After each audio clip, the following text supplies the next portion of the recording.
What happens when the trainer who once shouted her way into pop culture fame becomes just as controversial as the show that made her famous? Jillian Michaels, once the face of The Biggest Loser, has lived a career full of reinvention, provocation, and backlash. For more content like this, make sure to subscribe to our channel. Her journey from bullied teenager to reality TV icon, and now to a polarizing public figure, is as dramatic as any transformation she once demanded of contestants. Long before she was a household name, Michaels was the girl teased for her looks, her weight, and her unibrow. The pain of those years drove her into martial arts, where she discovered strength, confidence, and an enduring obsession with fitness. By 2004, she was standing front and center on The Biggest Loser, barking orders at contestants who sweated, cried, and collapsed under her tough love methods. Millions tuned in, and Michaels became infamous for her no-nonsense approach. But behind the ratings, cracks were forming. The caffeine pill scandal during season 15, coupled with Rachel Fredrickson's shocking weight loss on finale night, left Michaels rattled. She admitted she no longer liked how the show gamified weight loss and leaned into a caricature of her as a relentless drill sergeant.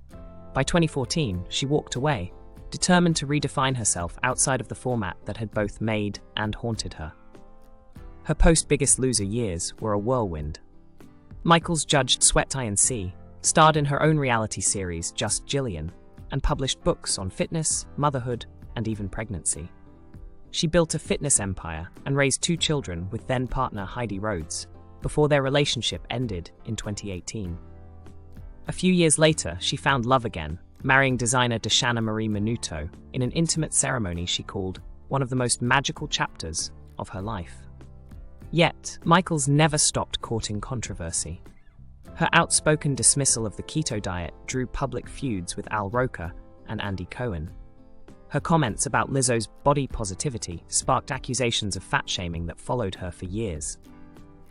And while she acknowledged in interviews that The Biggest Loser should have focused more on mental health, she defended her trademark screaming, insisting pain was necessary to force change.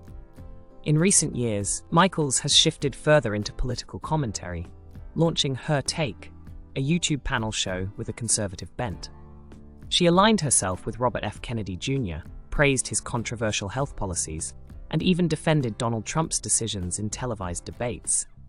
When she appeared on CNN in 2025, arguing that history museums unfairly villainized white Americans, the backlash was swift and fierce. True to form, Michaels doubled down, accusing networks of sensationalism and claiming she was simply telling the truth.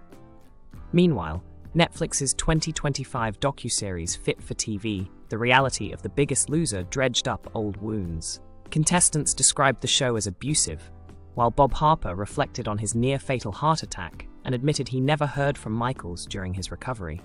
Her silence, he said, spoke volumes. Now at 51, Michaels stands as one of the most divisive figures in health and fitness. Loved by some, loathed by others, she has built a career on confrontation, whether in the gym, on television, or in politics.